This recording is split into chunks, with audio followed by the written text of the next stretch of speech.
Hello, everybody, and welcome. All thanks to LD Mobile. It's time for NBL Overtime. Hashtag NBL Overtime. So much going on. The commish is here. We're going to get to him in a split second. Liam, Homicide. Hello, boys. What's going on? Oh, well, everything's going on. There's new Taskforce. We're changing by the day. But we're getting excited because we are starting to get to those times, as we touch on, where the rosters continue to get filled out. We've got so much to get into, but we are joined, as I touched on, off the top. And as you can see, the commissioner of the NBL, Jeremy Loeliger, joins us. Commish, welcome back to NBL Overtime. Thanks very much. Good to see you all, and thanks for having me. Before we get into the nitty-gritty and everything that's going on, how have these last 4 or 5 months been? You've been a sports administrator for a little while. The world is changing on a daily basis. I think the last time you joined us was just after the announcement of the Perth Wildcats becoming champions, and it feels like so much has changed. How have you gone personally and in your role as the NBL Commissioner the last 4 or 5 months? Yeah, it's been an exhausting few months, particularly seen as you sort of look back and don't necessarily have anything to show for it. There's a huge amount of time and effort going into planning, into risk management. And yeah, I guess you've got to come up with 4 or 5 different alternatives as to how we progress the season. Only one of those can eventuate. And we all hope that it's the best outcome, that we're as close to business as usual as possible and playing in front of nice full stadiums. But it's been a pretty exhausting little period. Now, a return to competition task force is something that I'm assuming a lot of sporting leagues around the world are having to, really scramble and put together to try and make this work for the reasons you just touched on. And the NBL announced theirs today. Of course, you're a part of it. It'll be chaired by the NBL chairman, Graham Wade. Experience, expertise in about, it feels like 50 different sectors.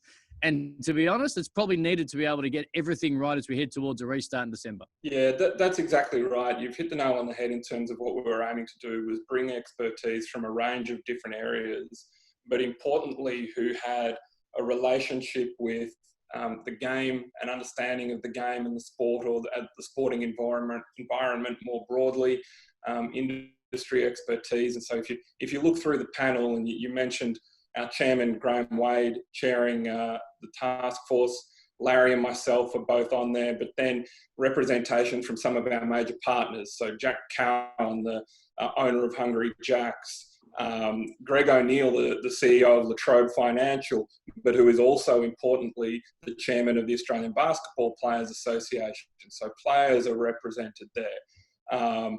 From a medical point of view, Dr. Peter Harcourt, who doesn't need much of an introduction, but is the godfather of sports medicine and is the chief medical officer for Basketball Australia. From a venues point of view, the Live Industry Entertainment Forum is represented by Glenn Rainsbury. And then bastions of industry as well, I guess, Rob Marcolina, the senior executive from Qantas, but importantly, former chairman of Basketball Australia. Rafi Jaminda, who's the executive chairman of the Pact Group, but is a former NBL owner, so he's got some hindsight and some, he's got an insight into the game, but he's no longer an owner, and so can bring some objectivity and put his objective former team owners hat on. And then current owners as well, Craig Hutchison and Grant Kelly from Melbourne United and Adelaide, respectively. So it's a very, very heavy-hitting task force in terms of all of the myriad things that they've achieved and the experience that they bring to bear. But they get it in terms of the challenges that we're facing and that business is facing as well.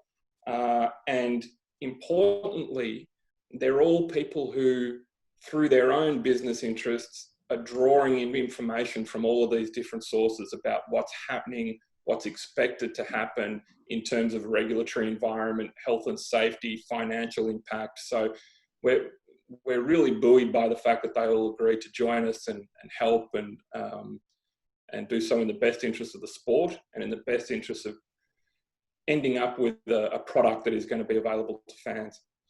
Jeremy, the release this morning said that the task force's first meeting is in the books. Yep. What was thrashed out at that first sit down? Well, I guess a lot of it was background, to be perfectly honest. It was bringing those experts up to speed on where our planning is currently at, the different models that we think are achievable and viable, giving them an insight into clubs' perspectives and their positions.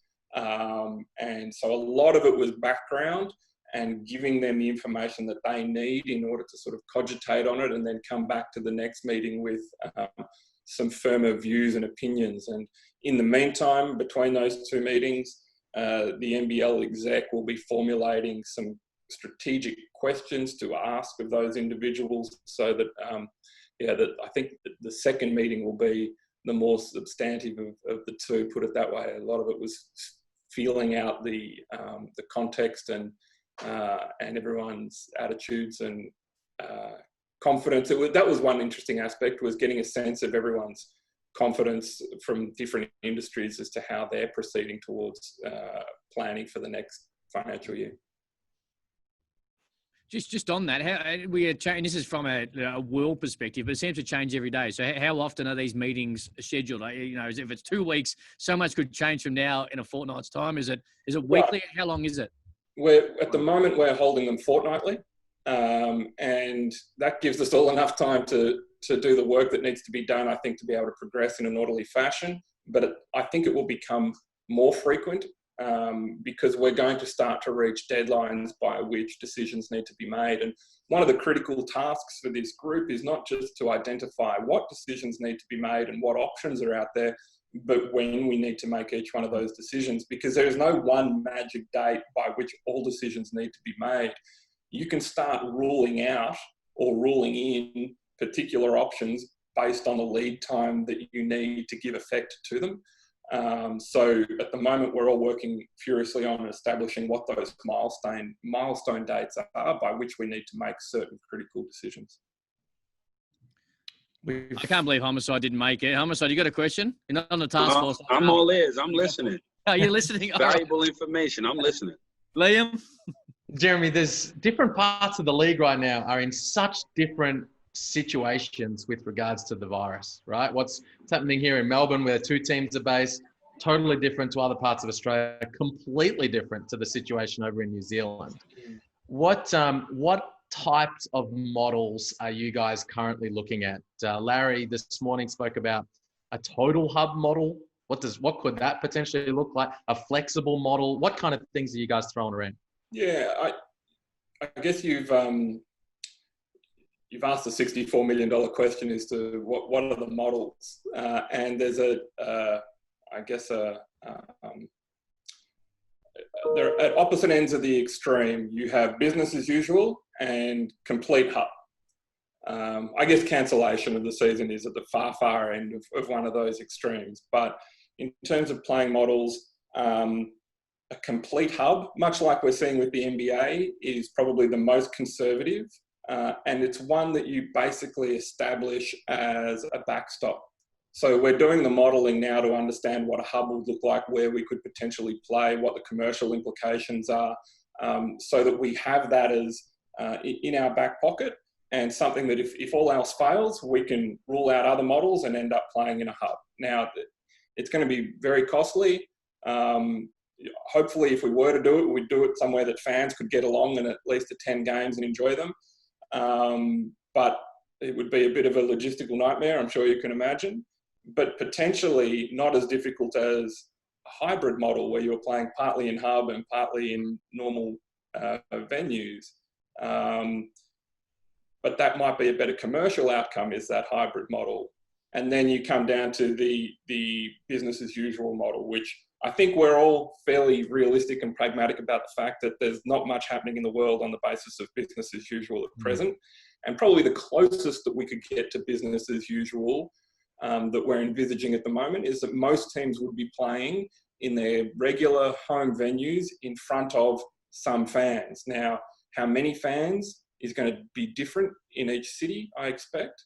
Different governments will have a different appetite in terms of benefit, risk, and prevailing circumstances in terms of number of cases. The other question is whether or not all cities will be able to participate on that same basis. And I guess there's a real question mark over Melbourne at the moment. And so one alternative is, and we've seen other sporting codes do it, Melbourne United and South East Melbourne may relocate to another host city for the duration of the season, or for part of the season. It may be that they relocate for a while and then Melbourne opens up and they're able to come home, so to speak. So I guess those are the myriad different options. You could have one hub. You could play 3 different hubs and move it around to 3 different cities and try and please more fans, I guess, around the country or countries.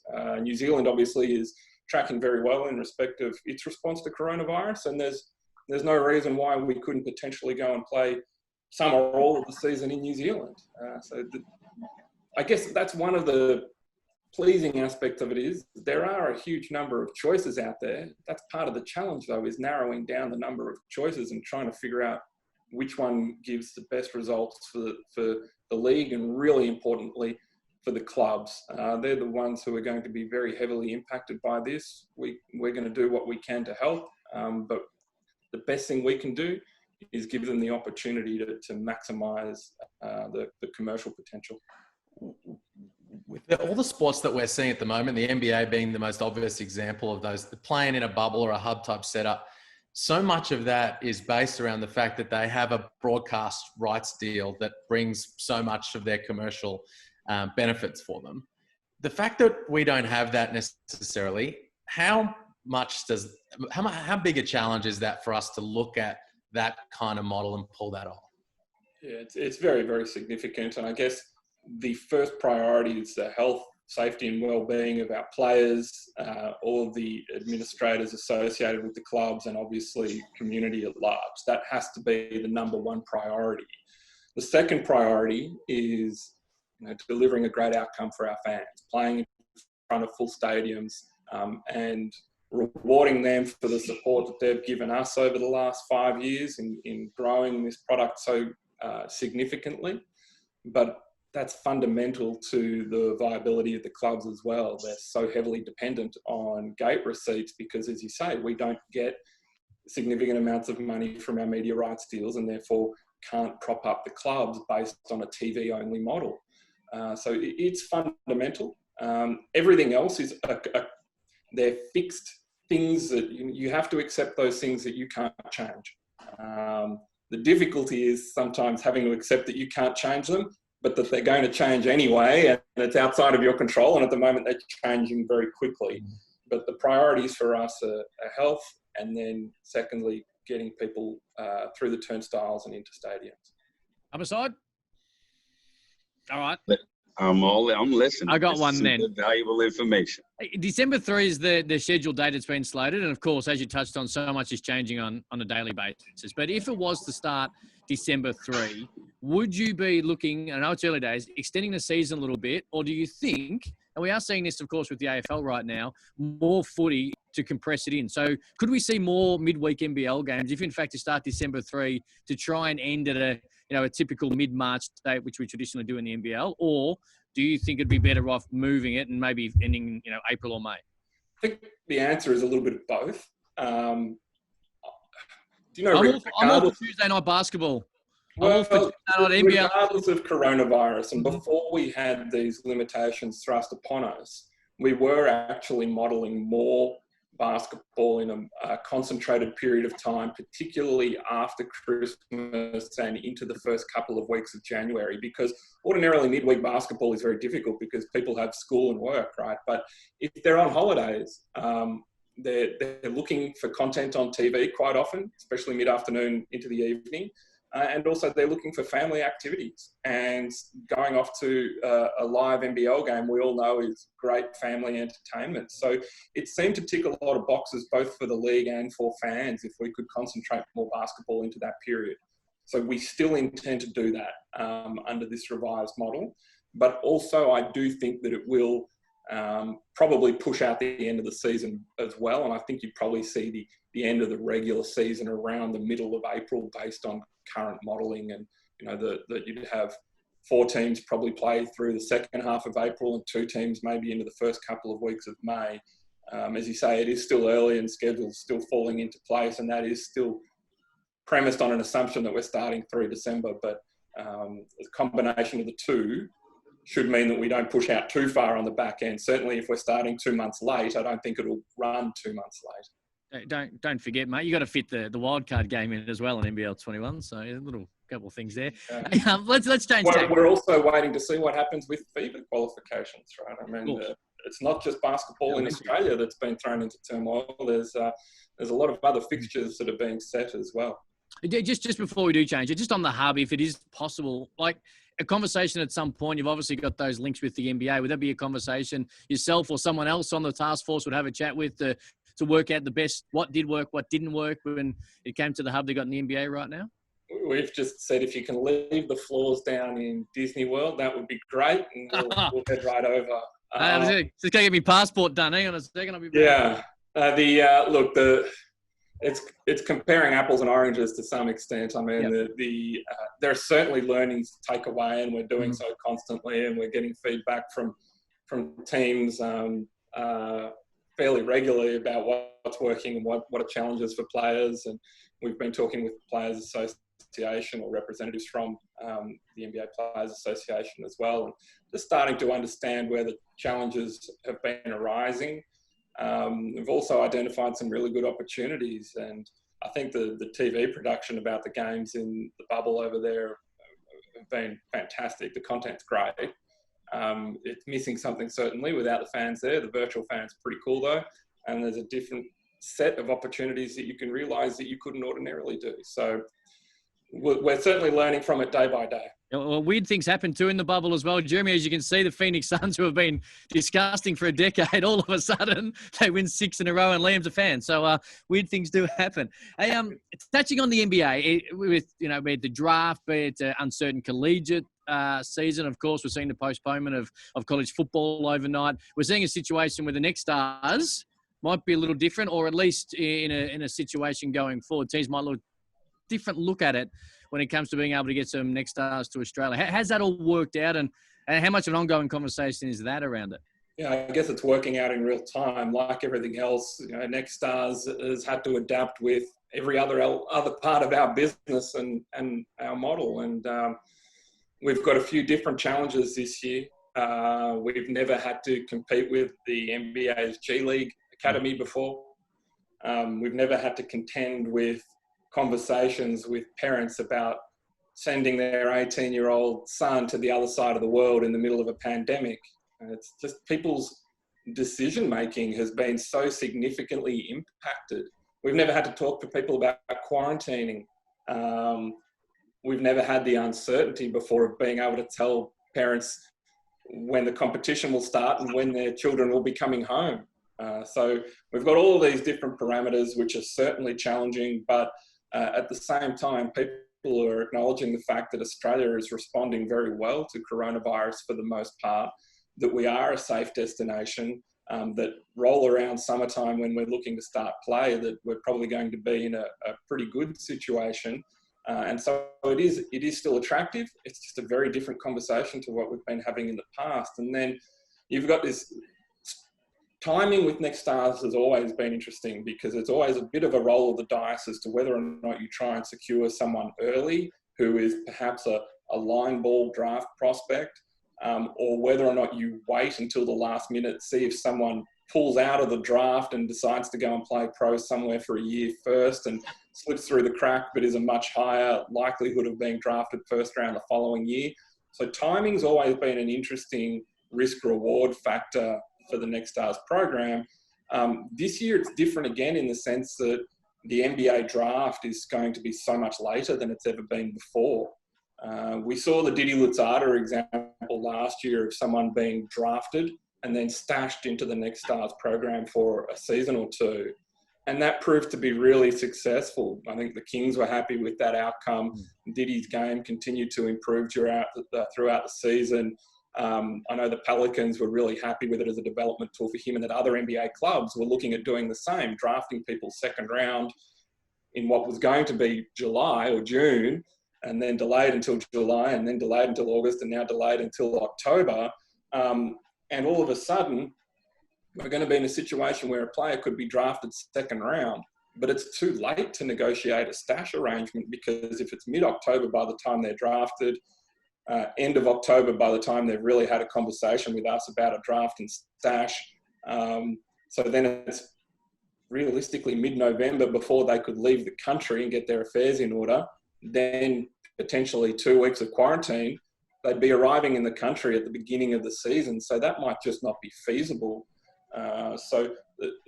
Interestingly, though, by virtue of the fact that the draft is later, players who are going to be in this year's draft and who are, say, college seniors are going to be eligible for Next Stars, because the criteria is that you are NBA draft eligible. And if you go and look at a college senior at the moment, at this stage, ordinarily the draft would have been and gone, so they wouldn't be draft eligible. But the way the circumstances have played out, they are draft eligible and could be signed as a Next Star. So all of these different factors are playing out in real time, and we're still feeling our way around them and trying to maximise the potential to bring the best talent that we can to the competition, and trying not to undo any of the good work that we've done so far in terms of, you know, proving up this draft and stash model, for example. Just to follow up on that, the uncertainty around the NCAA and what that's going to look like for the upcoming year, the next 12 months or so. I mean, what kind of impact do you think that's going to have on the Next Stars landscape? It's significant, and we've had all manner of people reaching out saying, hey, how long can you wait before you need an answer in respect of a Next Stars player, because we just don't know what's going to happen here. And so a lot of the top draft prospects are sitting there very nervously wanting to know whether or not there's going to be a college season, or if there is going to be a college season, whether or not it's going to be meaningful and substantive. The educational benefits, I guess, are more limited as well if they can't be physically going to classes. If they can play college basketball, but there's not a Final Four at the end of it, then does it have the same appeal? So certainly we're fielding all of these sorts of questions at the moment, and people are sussing out whether or not we're in a position of any more confidence and certainty than college is. I think we are at present, but there are a lot of people who want to continue or start their college journeys, but who are very mindful of the fact that there is an alternative over here on the other side of the pond, and that it might be a pretty attractive alternative. Sorry. Yeah, no, I was just going to jump one more on about the next. You talked about the draft and stash and about how the draft's going to be so late, it's going to make that timing very difficult. Do you still think that, though, that's a possibility? Can teams start those conversations early, for example? And look at, say, a team like the 76ers who have a whole bunch of draft picks and say, hey, look, one of those in your second round picks, can we talk in advance about the possibility of making that work? Yeah, absolutely. And that's why I think the opportunity to to contract some of these players now is very realistic, because there are draft boards and then there's reality. And, there are lots of relationships between NBL and NBA franchises where people have fairly good insight as to who's going to be drafting who, given certain factors playing out the way people expect. And so that's very realistic, that someone going into the draft could sign a Next Stars contract now, even on the basis that if they are drafted in the second round, then they're stashed at that NBL club. And I've even heard of situations where NBA scouts and clubs have said, look, a player is more attractive to them as a second round pick potentially if they know that they've got an NBL club to go to for a season as a stash and continue to develop there for a year. That gives them a sense of confidence that, okay, maybe there's this player who they want the rights to is not ready yet to transition into NBA. But if I know they're going to a fantastic competition where it's safe, they've got a great head coach, that makes that player potentially more attractive to an NBA club, and rightly so. Just on the flip side of that, if a deal is done as a Next Star, then he gets drafted, and then the club does, in fact, want him to go straight into the NBA program, and it just works normally like with the buyout, I assume, does it? Right. Nothing's changed in terms of the rules itself or the structure of the contracts. And so if a player is called up for NBA duty while they're on an Next Stars contract, then that's the ability that they have, is to opt out of the Next Stars contract and go and play NBA basketball. And ultimately, that's what we're all striving for, is to help these guys get drafted and to get contracted. And if they go first round, fantastic. If they go second round but get called up during the season, the contract allows for that also. Hey, Jeremy, you spoke before about the health and welfare of the players being your number one priority. We got the really good news the other day about Southeast Melbourne Phoenix. None of their contracted players returning positive results. What's the latest update with regards to the Melbourne United guys and the support that they're receiving? Yeah, it's a great question. Look, my understanding is that it's not my understanding, it's fact that their health and well-being is obviously the club's number one priority at the moment, getting those guys fighting fit again. I haven't heard of any health implications for any of the players that are particularly significant. I understand that everyone is obviously quarantining and working through recovery, but they're obviously being monitored on a day-by-day basis. I guess the important thing to reiterate is that the club was 100% compliant with the requirements for returning to practice, and that's a little bit of the scary element in this, is that you can be compliant and yet something slips through the cracks, and it's so contagious that it just ripped through a group of people after, as far as we can tell, it's from basically one scrimmage session that it spread very, very quickly through that playing group. So we're right to be taking this thing, and taking this thing seriously, and we as the royal we, everyone, taking this as seriously as we are, because it just demonstrates time and time again how contagious it is. Hashtag NBL Overtime to get involved. Jeremy, before we go, let you go, I just want to ask you about, we touched off the top about the last 4 or 5 months. And, of course, when this really started to hit, it was an off-season. So you had time to be able to sit down and work different ways, be it pay structures and everything, the opt-in, the opt-out. And there was always going to be a concern that the rosters or star players might leave and might look elsewhere. But for the ability to be able to, for the teams and the clubs and the NBL as a whole, to continue to be able to hold on to these stars and be able to get and be attractive for players that hadn't previously played in the league to sign here, that must be something that gives you a great deal of pride in the way everyone at the NBL headquarters and the clubs have been able to deal with this in such uncertain times, to still be able to put together really star-studded and what will be fun to watch rosters. Yeah, it is heartening, and I think it's symbolic of the fact that players can acknowledge the growth over the last few years, and that they want to remain in a competition that is continuing to grow, and I'm indebted to them that they're, demonstrating their commitment to the cause. We're very, very grateful. Obviously, we remain in a situation where we're constantly reviewing the circumstances, but their health and well-being, as I said earlier, is an absolute priority for us. But they've been fantastic in terms of showing their support for the league. And as you alluded to, it's going to be a fantastic season because the talent is as good as it's ever been, if not better. And some of the changes in the off-season in terms of rosters, I think, are shaping up to be one of the most competitive seasons that we've seen in a very, very long time. So I just want to get into it. I want to get this planning over and done with. I want this virus to go away so that we can all start playing basketball again. I know this is a long way and probably at the lower priority, but are we assuming no preseason tournament, no blitz this year because of this? I think that's probably a fairly safe assumption. I think if we were to do that, it would push back the beginning of the season, which I don't think is... No, we don't want that. We don't want that. As I said, we all want to be playing basketball. We'll do it if we have to. We've got the flexibility to be able to do it. But if we can start on December 3, let's do it. I think everyone's been waiting long enough. And I assume with Jack Cowan on the competition restart task force, you're all just smashing down whoppers as you work through all the main issues when it comes to NBL 21? Absolutely. It's compulsory for everyone on the task force. You're not allowed to, it's like the conch shell. Yeah. You're not allowed to talk unless you're holding a whopper. That's fair enough too. Any last words, Homicide? No, I mean, right. December 3rd, let's bring it, man. Mm-hmm. Yeah. Actually, can you get the Christmas Day conversation, Jeremy, into the competition task force? I know there's probably some other things, but I'm a Christmas Day basketball fan. I'm pushing for it here in Australia.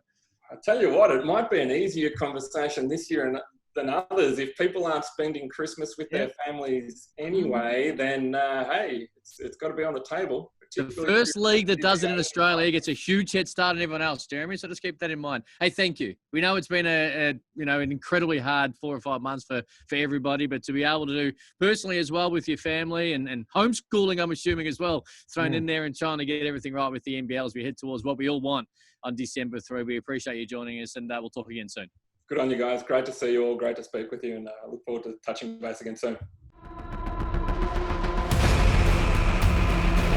Watch out! No, he didn't! This ain't no cupcake league, man. Wow! That is sensational! Talk about seeing incredible.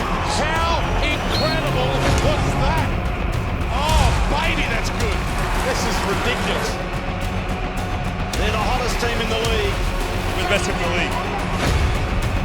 Once you get to the top of the mountain, I guess you want to see how long can you stay there now. As good as it gets. It's unstoppable.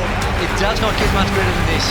That is absolutely epic. How's the wow factor of this incredible NBL season?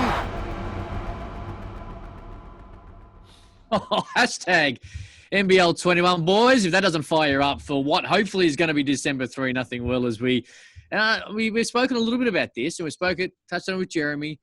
The rosters are starting to get filled out. We are starting to get excited. There is a fair bit of uncertainty, but we are seeing a slight little bit of light at the end of the NBL tunnel. That ad fires us up. Homicide gets a little bit of you in there. Definitely.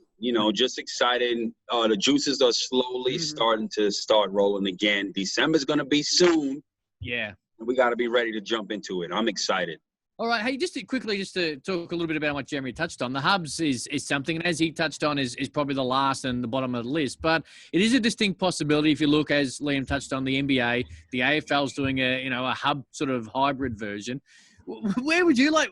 Obviously NBL Overtime is going to whatever hub this thing happens. So where do you want to base ourselves? Where do you think would be a good place for the hub? I'll start with you, Liam, if in fact it does work out that way. I want the whole league to play out of the Bunnings. But I'm with you. You know what I'm saying? We thought it was going to be great that we're going to have just one team up there with the Taipans and how that's all worked out. But yes. that arena, if we can call it that, the warehouse, the snake house, however it's going to play out, could be just purpose-built for a hub situation for NBL 21. And with the size of the crowd, how they're handling things there in Queensland, far north Queensland, Cairns is a nice place to be. If you have to be in a place for a certain period of time. And we know those Taipans, those Cairns fans love to come to the games and support their team. I could see them supporting a whole bunch of teams up there, and that could be a whole lot of fun. Homicide, as we've touched on and what we've learned from watching the NBA the last couple of weeks, it has to be obviously not a necessarily massive stadium. It has to be extremely broadcast savvy. The NBA have done a great job. It's custom built, which kind of this Bunnings Arena is as we head towards this season, ironically. So it's a brilliant idea. And of course, we touched on doing a show from Gilligan's at some point. So imagine every NBL Overtime. I don't even know if it's open, but I'm just thinking out loud here. You like it, don't you? Are you more excited for the hub to be in Cairns, for the hub to be in Cairns, or for you to be able to get VIP drinks at Gilligan's? Look, if they go hand in hand, you just go, Hey, I'm just excited that there's a chance at the NBL. We're getting closer, and it's just psyched me up. And the hub, while, of course, I don't want to see a hub. I want to see all teams in their own arenas in front of their own fans. If we can make the best of a bad situation, hey, it works for us. I'm not mad at that. And I think I agree with both of you guys. Cairns would be great. The weather would be perfect. To have on shorts and T-shirts for the season. I'd love it. I need it. I haven't seen summer in a full year. Even when it was summer last year in Melbourne, it wasn't even summer. Yeah. So to be in far north Queensland, that would be a great look. I think, the other thing is we're not, if it is a hub type setup, we don't want, like you said, Cam, a big arena. No, we can't. That's just going to be expensive. And you sort of look at what the NBA's doing. We won't be able to replicate exactly that, but a small boutique type setup that's not quite a big arena, but it's not quite a training gym either, could work nicely, especially if the government's footing the bill. And that's a big one as well, as Troy Stone told us a month or so ago when he joined us here on NBL Overtime. And obviously the virtual fans probably isn't going to work in an NBL from the way that it has in the NBA. But if you have a custom-built boutique arena, as you touched on, with enough fans and acoustically it does work, there's a fair bit of intensity and atmosphere in there as well. So I think, we did see a couple of pics. I think we just sent them a second ago of the tour that a couple of Cairns Taipans management did last week. So it's coming together slowly, and it could just work at a nice little bow that it all comes together. All right. Put Hub aside. Let's talk a little more about rosters because there was some signings since we last caught up. Let's start with Max Darling. You caught up with him. I'll start with you, Liam. 3-year deal at the Hawks, and he's going to be fun. His highlight reel is fun to watch. Sure is. Talented young kid, a whole bunch of upside. Great signing for the Hawks to get him for 3 years. How much is he going to contribute in year one? The kid's only 19. Teenagers usually don't have a massive impact on winning in the NBL. We've seen over a period of time, but he has a very, very bright future. 2 years of pro ball under his belt in Europe as an import, signed in Croatia as a 17-year-old. So he's got that experience under his belt. I wrote about how he's like a Zion Williamson, Charles Barkley, Jay Sean Tate type of guy, where he's small but strong, 7'1" wingspan, plays taller than he is, and certainly loves to get above the rim. So has definitely helped that front court in Wollongong, and I like that signing by them for sure. I mean, with his upside and potential, he has no choice but to get better under Brian Gorgeon. So that's the best thing for him to sign under. As he mentioned in the interview you had with him, he's really excited to learn under the GOAT. So I'm looking forward to seeing him. He looks like he's going to be fun in the open court. A lot of alley-oops and lobs. He'll be catching and finishing as well as rim protecting. So I look forward to seeing him develop under Gorgeon. And if you want to chat and catch that isolation conversation that Liam had with Max Darling, jump on NBL socials, nbl.com.au, and check it out. Shout out Mark Dickel, my former Victoria Titans teammate, who is this kid's mentor. Coached him as a youngster and has been working with him over the years, and he is the man who has been most influential in bringing him to the NBL. Yeah, Mark Dickel's coaching the Philippines, right? Yes, sir. Yeah. I got a text yesterday, ironically enough, about this, and I was unaware. But of course, he was talking about someone who was fun to watch and loved to get up and down, and someone you would have battled with day by day. Yes. It was fun. We might try and get him on NBL Rewind next couple of weeks. I think it'd be a good chat. Okay, I would like it. All right, another signing, and Jarrod Kenny. I'm not disappointed about Jarrod Kenny re-signing at the Cairns Taipans for a year, but geez, the mullet just worked for the great man. Of course, wins the NZBL, gets his first title over there after, it's almost been 2 decades. He signs, he's great, but the mullet's gone, and it just flattens me because I thought it was such a huge thing for him and a huge thing for the league. I loved it, Homicide. Good hairstyle. Gone. Great signing. Well-deserved. Put the work in last year. He was a big part of what they had going on. Coming off the bench, was reliable. I personally love the way he bounced back because there was a moment in the season when that game against the Phoenix gave it up. It was just a bad performance down the stretch in those last 3 minutes that, could have pretty much killed their season. But for him to bounce back the way he did the remainder of the season, much respect and great signing for Cairns. I look forward to seeing him continue the success from last season with them this upcoming season. I remember Quatnoy hurt his ankle. They coughed up that lead, lost to South East Melbourne Phoenix, who at the time were on a similar plane on the ladder, and we were like, this could go either way. And they used it to galvanize. I thought that was it. Yeah. I thought there was no coming back from that choke. And Jarrod Kenny was huge in the second half of the year. It was like the catapult for him as well personally. And there's no doubt he is someone who is so important in a point guard-driven league to be able to come off the bench and play the way he does behind Scott Machado. And we do expect that hopefully that's going to be the man who's going to be the starting point guard for the Taipans. It's a no-brainer, Liam Santamaria, to see him back in Orange. No-brainer for them, but they needed to get it done. I mentioned in my write-up during the week that the Wildcats obviously was sniffing around for a backup point guard. We know where they ended up. We'll talk about him in a moment, but they were talking about Jarrod Kenny as well. Off contract, fit the bill for what Trevor Gleeson wanted perfectly. Veteran guys, won a couple of championships with them previously, and is a high-level defender, which is what Trevor Gleeson wanted in that spot. It's also what Mike Kelly and Mark Beecroft and those guys wanted, and they were able to get that done. And 15 months of growth he had into that magnificent very good cause, though.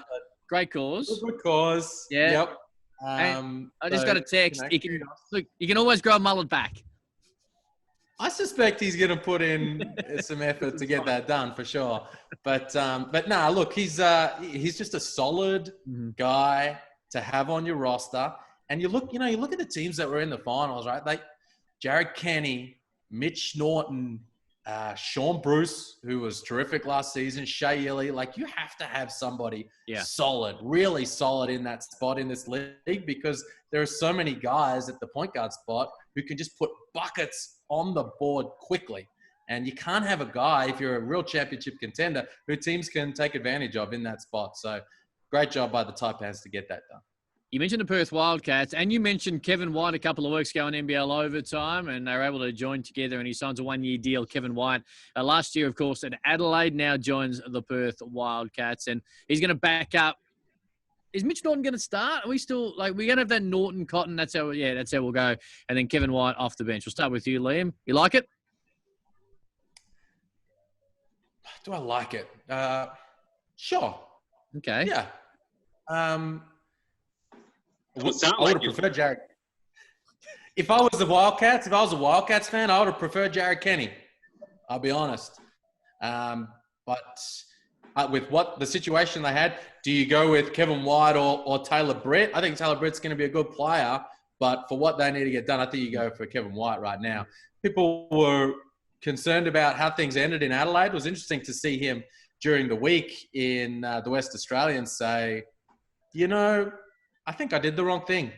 And I've talked it through with Trev. He thought I did the wrong thing, but he knows that's not who I am. And so they've been able to put that aside and move on. And he's going to come in and defend at a high level. And he'll hold it down for them as the backup PG. That's what he's there for, isn't it, Homicide? Come off the bench and just play that down, dirty defense that he's known for. Yeah, he's going to have to. He's going to have to prove to that team he is also trustworthy on and off the court, because when things like that happen, the way it happened, people will judge your character. That's the first thing. He's going to have to show everybody on his team, his new team, that, he is trustworthy. So, good luck to him. And there's a lot of pressure at that backup spot because, think about this. Damian Martin's retired, right? Mitch Norton was the backup. Now Mitch Norton starts. So they Perth Wildcats are known for having quality backup point guards. So good luck to them. All right. Hey, just on the Wildcats. Yes, Liam? I was just going to say that's a really great point about, what he needs to prove to his teammates, because I think it's going to be an interesting situation for Kevin White.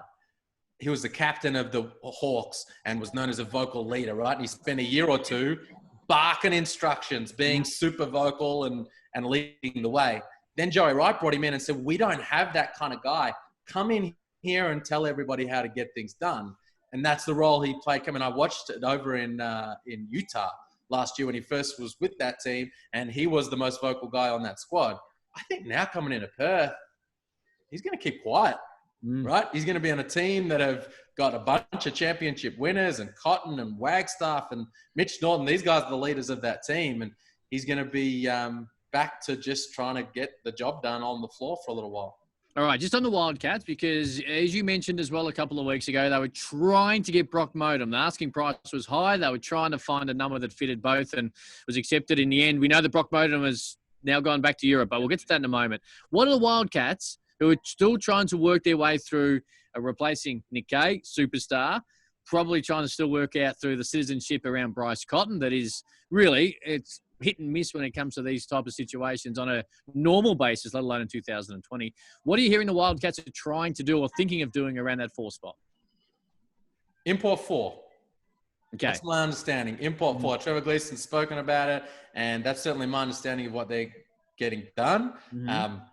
A Nick Kay type, a glass eater, a guy who has a bit of range and can score, but that 4 spot is so important to them, right? Sean Redditch, Matt Knight, Nick Kay, it's so important to that flex offense. So it's going to be an import 4. The big question is what happens at the 5, right? And if Bryce Cotton gets his citizenship, well, all the problems are solved. You go an import 5 and your roster is ready to go to try to get that 3-peat. That doesn't happen. I don't know what they're going to do with that spot. Who's on their roster now? Majuk. Okay. Where's Angus Brandt? My understanding is he's signing in Japan. Okay. Big dollars, Angus Brandt. Not saying it's not worth it, just simply saying that in these times, it might be just a smidge out of the range of what a couple of NBL teams are willing to pay when it comes to the economic times of 2020. This is an interesting time for Perth because we've touched on this a million times. They could get a call tomorrow and, hey, Bryce Cotton's an Australian, and everything just changes positively. Now, it doesn't hurt them because if Bryce Cotton's in your team, you're still a chance, as you point out and everyone knows, every single year. But it does change the make of their team dramatically in a good way if, in fact, Bryce Cotton becomes an Australian citizen. Somehow, I believe Bryce Cotton will become an Australian citizen before December. Somehow. I tell you what, right now, there's 8 other NBL clubs going, please no. We've got enough on our plate. That's the last thing we need. No doubt. I had some interesting questions on Twitter, and I clarified it with NBL HQ.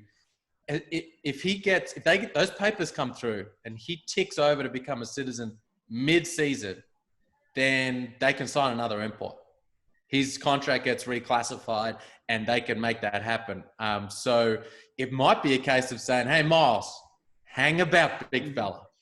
We're making calls on the daily here. It could happen at any time. And knowing the Wildcats, they just have a way of getting things done. And they do.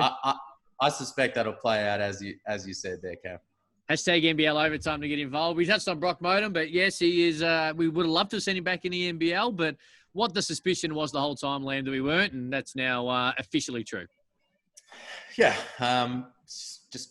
he's just that level of player that he's going to get big money offers in Europe. He was happy to have those conversations. He put it out there pretty plainly and simply via his agent how much he would cost if you as an NBL team want to take me off the table right now. It's going to cost this. And everyone went, whoa, that's just not even in the ballpark. I said, well, what about this? And they said, well, you know what? I'm looking at other offers in Europe. If it doesn't play out, there's some certain times, if things change, well, we can come back and talk about that. But in the meantime, and so we've seen it play out that way, it's time with Galatasaray. And, that's where he's going to play, which, we've seen with the Wildcats, right? Guys that people thought could be an option or that they have had conversations with have gone off the table one by one. So right now it ends up with that citizenship papers for Cotton being so important.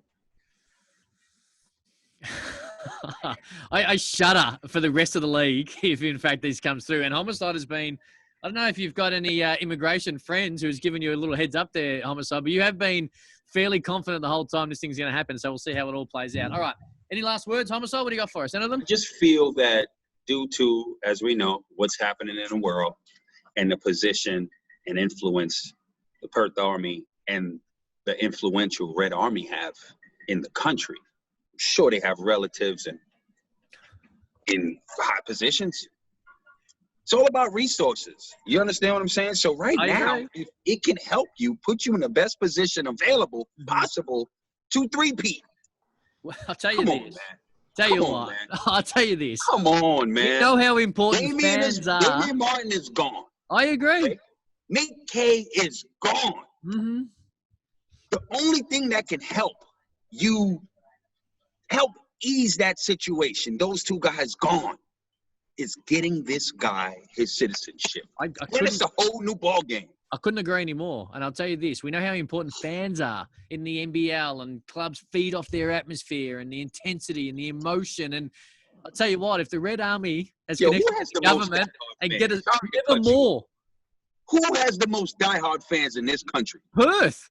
I'm simply. What do you think they're doing, whoever's influential in the Red Army? I'm simply saying, never more will fans be more influential if one of them can get citizenship for Bryce Cotton. I agree with that. Oh, woo! It's exciting. Oh, man. All hands on deck. And then we're going to start the boomer conversation, as in the boomers, not boomers, about does he fit in that squad as we head towards 2021? Plenty going on. I mean, listen, the best import to ever come in this country, he's definitely in a conversation to put on that green and gold. That's for sure. Don't disagree again. Liam, anything for us before we get out of here? The thing is, though, we talk about all of that. What if those papers don't come through? Now those papers coming through. I It's too close. It's too close. How do we know but close? He needs a whole nother year. Before NBL 21 is finished, he will be a local. I get that. But what if it doesn't happen? Right. Because Besto's off the board. Modem's off the board. Dwop Reith's back in Europe. Brock Modem's back in Europe. Angus Brandt, I'm here in Japan. What do they do? Who do there's somebody out there. There's some. No. Because Majuk is good. Yeah, Majuk is 10 to 15 minutes good. Right. I agree. Go get back your center that you had. Oh, no. You can't do that because you got to get an import for it. Yeah. This is. But in saying you got to go on an Aussie search. You got to go find an Aussie center somewhere. They do kind of, and we had this, and Homicide. This is where trades would be interesting. Oh, do you know what I mean? You pick up the phone and you say, "Hey, Southeast Melbourne, you've got Pinot, you've got Wetzel, you're bringing in an import."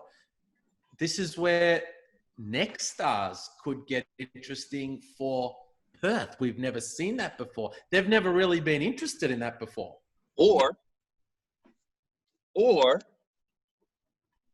you sign AJ Ogilvy.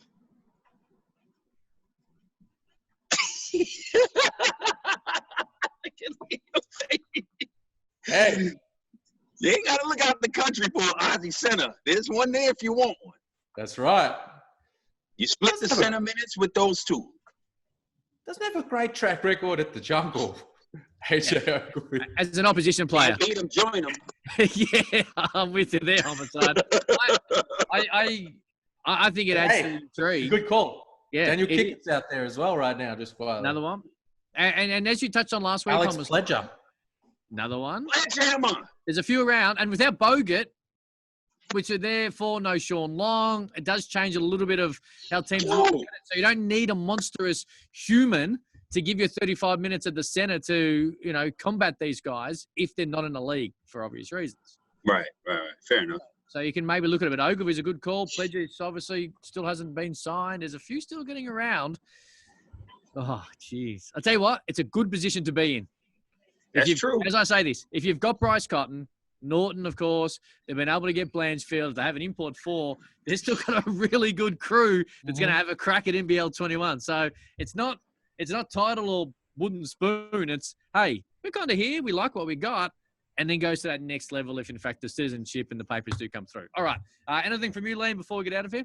Nah, just a shout out to the Melbourne United guys and their families. Hopefully, as Jeremy said, it was really encouraging to hear him say that his understanding is that it's all going well in terms of everyone making a full recovery and it not having a major impact necessarily on anybody. But hopefully it stays that way and we get all those guys fit and fighting healthy again very, very soon. Very well said. Hashtag NBL Overtime to get involved. NBL Rewind. Are we sitting down with the GOAT this week?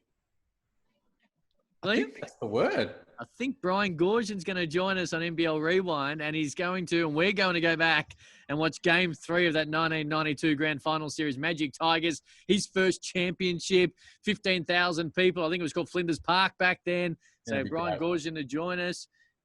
Plenty to call me Liam. It's going to be beautiful. Yeah, he can recount some of those weight room conversations you used to have with him back in the day. Don't forget, you can check out Adam Gibson's podcast as well on NBL Podcasts.